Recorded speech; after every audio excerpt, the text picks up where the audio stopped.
I'm not scared of any threats from a housewife like you, who has no job and no parents. That's right, you can't do anything with a pile of trash because it's just trash. I get how you feel now. I'm moving out of this house. Well, now you're homeless. Good luck being homeless. This is a good chance for Larry to leave the house. So let's work together to get rid of the trash and clean up. They went to Larry's room and told him to pack up his stuff and leave. I was planning to leave by myself, but I didn't think Larry would get kicked out too. My name is Lauren. I'm 29 years old, and I'm a housewife. I recently married a man named David. He's 33 years old, 4 years older than me. At first, I thought he was mature and calm like an older man. Since he often talked about his mother, I thought he was a good man who cared about his family. But after we got married, I saw my husband's true personality. On our wedding day, my mother-in-law was very nice to me, and I thought we would have a very happy marriage. My husband asked me to live with his mother after we got married because my father-in-law had passed away a few years ago. He said he wanted to stay close to his mom. I thought my mother-in-law was trustworthy, so I agreed to move in with her. But as soon as we got married, both my mother-in-law and my husband changed. They would say, "Hey Lauren, hurry up and bring me tea," and clean the bathroom and toilet quickly. My mother-in-law would shout at me and give me orders like that. Maybe she wants to scare me, or it's just because of her age. She would call me loudly and make me do all sorts of chores. The biggest surprise was finding out about my roommate, whom no one had told me about, when I woke up the other day. I was surprised to find a man I didn't know in the kitchen. I froze, wondering who he was. He noticed me and said, "I'm Larry, David's younger brother." He introduced himself. I had never been told that David had a brother, let alone a roommate, so that was a shock. Larry is 30 years old, the same age as me. I went to my mother-in-law and asked her to introduce me to my brother-in-law. She said, "Oh, you mean Larry? Don't worry about him. He's just a reclusive ghost." I was surprised. How could she not care about her own son? She called him a ghost and said she was happy with just David. She said Larry was just a useless hermit who only went out for shopping and stayed home the rest of the time. I was shocked by her words. I felt disappointed in my mother-in-law and couldn't believe how much she had changed since we got married. It was sad to see her discriminate against her own son. I am an only child and have no siblings, so I couldn't compare. I would be shocked if my own mother said such things about me or ignored me. My parents are already dead, and I envy families that are alive and together. I hoped that at least parents and children could get along. I asked my husband about Larry when he got home from work. I thought maybe brothers could get along, but my husband was cold. He said, "Leave him alone. Just pretend he doesn't exist. He won't harm you." He said it dismissively, as if he had forgotten to mention it.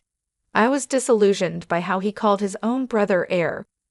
My husband had no family memories or anything. He was just a mama's boy. I finished my chores for the day and went upstairs, feeling regret about my marriage. Then I bumped into Larry, who was just going to the bathroom. "You married my brother, didn't you?" Larry said to me. "Yeah, what's wrong?" I replied, "I'm sorry, it's nothing. But I won't say anything bad. You'd better get out of here." "What?" I asked, confused. "I'm sorry, but you should get a divorce," he said. I was a little offended and confused. I was shocked at how my husband and mother-in-law acted. I married my husband because I loved him. It's unbelievable that Larry would ask me to end our marriage after just one day. "It's none of your business. I can handle it," I said. "I'm a competitive person." "I'm sorry about that," said Larry. "I'm also sorry for my outburst," he added, bowing his head. I thought he was acting strange. Until a little while ago, I thought I understood why my mother-in-law, and I felt uneasy about the rules. He apologized so politely that I'm not sure if he really meant it. Maybe he was just trying to be nice and warn me. As I was thinking about that, Larry said, "Excuse me," and went into his room. My mother-in-law and husband say my brother-in-law is a strange recluse, but to me, he seems like a decent person who deserves respect. The next day, while I was putting breakfast on the table, Larry came down to get a drink. I said, "Good morning, Larry. Why don't you join us for breakfast?" "Good morning, Lauren. Thank you for asking," Larry replied, glancing at his mother. "I'm not eating breakfast with him." "Just get the breakfast done," she yelled at me.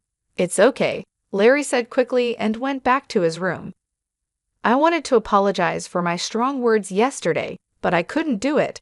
Hey, all you have to do is housework. Don't do anything unnecessary, okay? My mother-in-law gave me a fierce glare. I was stunned by her harsh attitude. Even though I was the bride, I didn't expect this kind of treatment, and my husband's behavior toward me changed drastically. "What the heck? Today's menu is curry. You should have told me before lunch. I had curry for lunch too," he shouted. "How is that my fault? Why didn't he call me and tell me he had curry for lunch and wanted something else?" I kept my mouth shut. He continued to yell at me, "Hey, you're not apologizing. Who do you think you are? You're here to do the housework. Make sure you understand that." I was shocked and stayed silent. David didn't love me. He just wanted a housekeeper. It's terrible. How could he be so cruel with such a calm voice? They didn't care about me. They just wanted to make themselves comfortable. They were using me. Seeing them giggling and watching TV in the living room, I walked upstairs. As soon as I got upstairs, I burst into tears. Then a hand gently offered me a handkerchief. "I still think you should leave," said a familiar voice. I looked up, and it was Larry. "I'm sorry. I'm so sorry," he said. I wiped my tears in a hurry. "I'm sorry I used your handkerchief." "No, I gave it to you because I wanted you to use it," Larry said. I heard what my brother and mother said. "I knew it. They're the worst," he continued. When Larry said that, I asked him what he meant by "I knew it." Larry said he had been in a similar situation before. I asked him for more details, and he told me that my husband had promised to marry another woman before, but because my mother-in-law and husband treated her the same way they treat me now, she ran away just before the wedding. Hearing that story made me feel a bit relieved. It showed that my husband and mother-in-law were pretending to be nice before marriage to avoid scaring away the bride. I felt hopeless. How could I have trusted them? But I had nowhere else to go if my husband left me. I'm just a housewife. My husband and mother-in-law wouldn't let me get a part-time job. I can't even move out and rent another place. I didn't know what to do. All I could do was cry. Then Larry said, "If we keep talking here, it will look suspicious. Let's talk at a coffee shop next time, if you like." He handed me a piece of paper with his contact information on it and went back to his room. I was determined to get out of this house. I was thinking about how my struggle for survival had just begun. I told my mother-in-law I was going to the city office and then stopping by the supermarket on my way home. She warned me not to leave any chores undone. I made sure everything was perfect before leaving. She grumbled about not accepting it if I was late for dinner. I pretended to agree and went to the coffee shop where Larry and I had planned to meet. I told Larry that my parents were gone, so I couldn't rely on them anymore. I had canceled the house I was renting and quit my job. I told him I needed to start all over again. It's hard to move out of the house in this situation, especially with the work that keeps me tied up with my mother-in-law and husband from early in the morning until late at night. Larry then asked me, "Lauren, can you draw?" "Huh? What do you mean?" I replied, confused. "Oh, I see. So can you?" "Yes, well, I went to art school before," I said. "Really? That's great," he exclaimed. "Yes, but how?" I asked. "Just in time. Another mega artist is looking for an assistant. You can do it remotely," Larry said. "But I don't have a computer right now," I responded. "I'll lend you my computer that I'm not using right now," Larry said. "Really? Thank you so much. But why do you have an extra computer? What do you do for a living?" I asked. "That's kind of you to ask. You don't think I'm just a recluse, do you?" No, you use polite words a lot. and you look neat and tidy, so I don't think that at all. Do you work from home? I replied. Yes, actually, I'm an engineer, Larry said. An engineer? I didn't know that. I didn't realize you were a business owner, I exclaimed. Yes, I used to work for a company, but now I run my own business. It's easier for me to take orders on my own. We also have web designers as employees. We only have a few people, so everything is done remotely, he explained. I see, so that's why you're home all the time. But your mother and David said you're just home doing nothing. Haven't you told them the truth? I asked. I don't see any benefits in telling those two, Larry replied. True, but if you're such a good manager, why don't you just leave that house? I wondered. Larry then shared his thoughts with me for the first time. Let's not talk about me. I need to introduce you to the manga artist, he said. Larry made a phone call right away, and soon a remote interview was set up for me. I was going to have an interview with the manga artist on Wednesday. My mother-in-law usually had lessons after which she would go out with other participants, so I could do the remote interview then. I seemed to make a good impression in the interview and got hired immediately. Considering my situation, they said they would send the hiring documents in an envelope addressed to Larry, so I was all set for the job. Next, we needed to find a place for me to stay. I have a friend who works for a real estate agency. He can give you a good deal, Larry told me. Who is this guy? He seems to have all kinds of resources. Our search for a new place to stay went well, and we were able to sign a contract for a place that met my needs. Just when everything was starting to go smoothly, I had a fight with my husband one day. Hey, where's dinner? My husband woke me up while I was sleeping in the bedroom. He was a bit drunk, like he had just come home from drinking. Dinner? It's midnight. Besides, you said you didn't want to eat because you were going out for drinks, I said. Shut up. The king is home, and you don't even get up to greet him. Now you say you didn't make dinner? You're a bad wife, so useless. His words made me really angry. Do you have any idea how hard I've been working with your mother for you? How can you act so superior to me? That's because you're my wife. A wife should support her husband, and your job is to take care of the house. If you can't do your chores, don't go against me. A wife who can't do the housework is just like trash. As my husband said this, I heard the door open. My mother-in-law left in an awkward way. You're just like trash.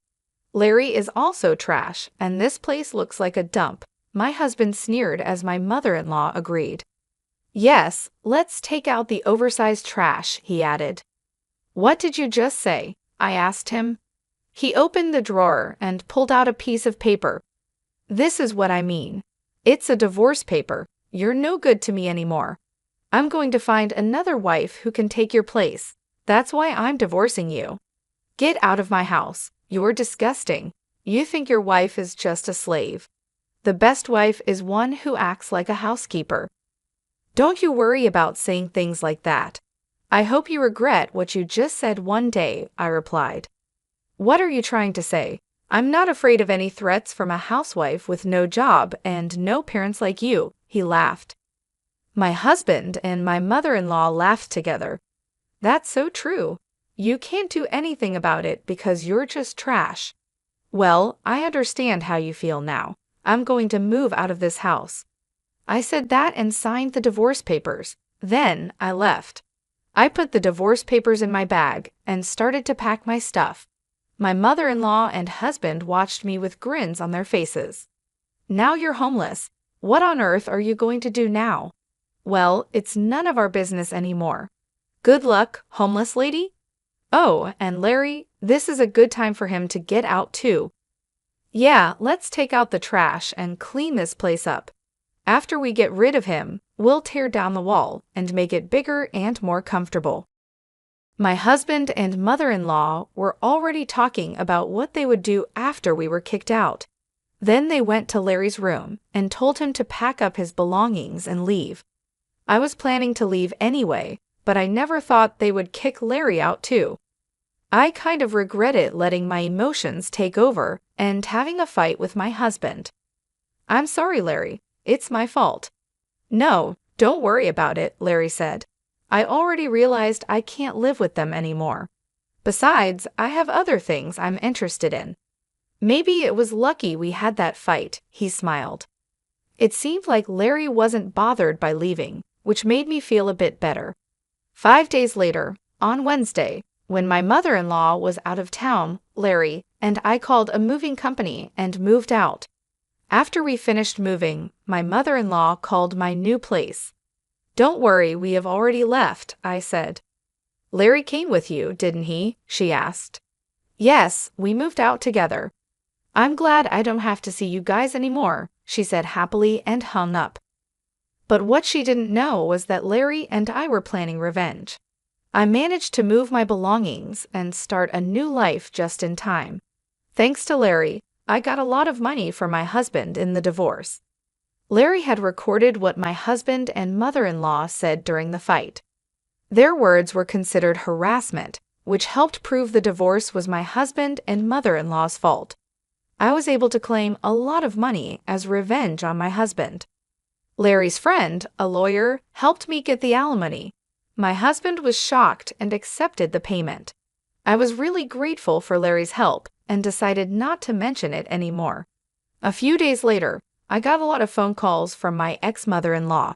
It felt like a demon knocking at my door. I realized I had forgotten to block her number, so I had no choice but to answer the phone. Lauren, where are you? She demanded. There's no way I'll tell you that. We're strangers now, I replied. Please don't say that, she begged. I'm calling because, where's Larry? She asked. Huh, why are you asking about Larry? I replied. I'm looking for him, but I can't reach him anymore, she said. That's too bad. Maybe he doesn't like you anymore, I said, trying to provoke her. Then someone else took the phone. Don't be silly. You two moved out together. You must know where he is. You're a bunch of jerks. I did know where Larry was, but I wasn't going to tell them. I'm afraid I don't know. You'll have to find him yourself, I said. Where the heck are you anyway? You don't have a home, a job, or a place to live. If you're willing to beg, I might let you come back, but you'd have to be my housekeeper, she said. Who's coming back to you? I have a job and a place to live. I'm not going back to you, I replied. That's a lie, she shouted. My ex-husband was surprised because he didn't know I could get everything sorted out so quickly. I didn't bother to correct him. Please don't call me again. If you call me or come near me, I'll call the police, I said, and then hung up the phone. I blocked my mother-in-law's number right away. I had already blocked my ex-husband's number. They were so panicked because they had just realized something important. They thought my father-in-law had left them a lot of money, but it was Larry who had been sending money to his mother's account every month. My mother-in-law thought Larry was just a lazy person with no job. They couldn't believe that the bank had divided my father-in-law's inheritance. When Larry was kicked out of the house, he stopped sending money. That's why there were no more transfers at the expected time. They must have finally realized who had been providing the money, but it was too late. Larry had already cut ties with his mother and brother. My ex-husband had no money to pay alimony, and my ex-mother-in-law was living off the money Larry sent every month. If the money stops coming in, she's going to be in a lot of trouble. Well, they both got what they deserved. I don't feel sorry for them at all. By the way, Larry bought a nice apartment in New York and is living there comfortably. Why is he so rich? Why did he send money to his parents and stay there all those years? It's because he made a promise to his father. Unlike his mother, Larry's father loved him a lot. Even though his mother and brother treated him badly, he stayed because of his father's wish. His father told Larry, "You may not like your mother and brother, but they are important family members to me. So after I pass away, please take care of them too." To keep his promise to his father, even though he was bullied, Larry secretly sent money to support his mother and brother. It's terrible that his mother and brother, who kicked out such a kind-hearted person like Larry without knowing the truth, are the worst. I met Larry once after we moved out. He said he had made a promise to his father, And I agree with him. I hope he can move on. I was feeling hopeless after being tricked by my husband, but luckily Larry saved me. I believe he is an important person in my life, and I wish him happiness. 2 years later, Larry asked me to marry him. He proposed to me, but that's another story. It's horrible how a nice person can change so much after getting married. That's a marriage scam, isn't it? I'm glad my brother-in-law is a very reliable person, and now I'm married to him. Anyway, I overcame the obstacles and feel relieved that happiness is finally in my hands. Please let me keep having these happy days. Thank you for watching until the end. Please subscribe to our channel if you liked this. See you in the next video.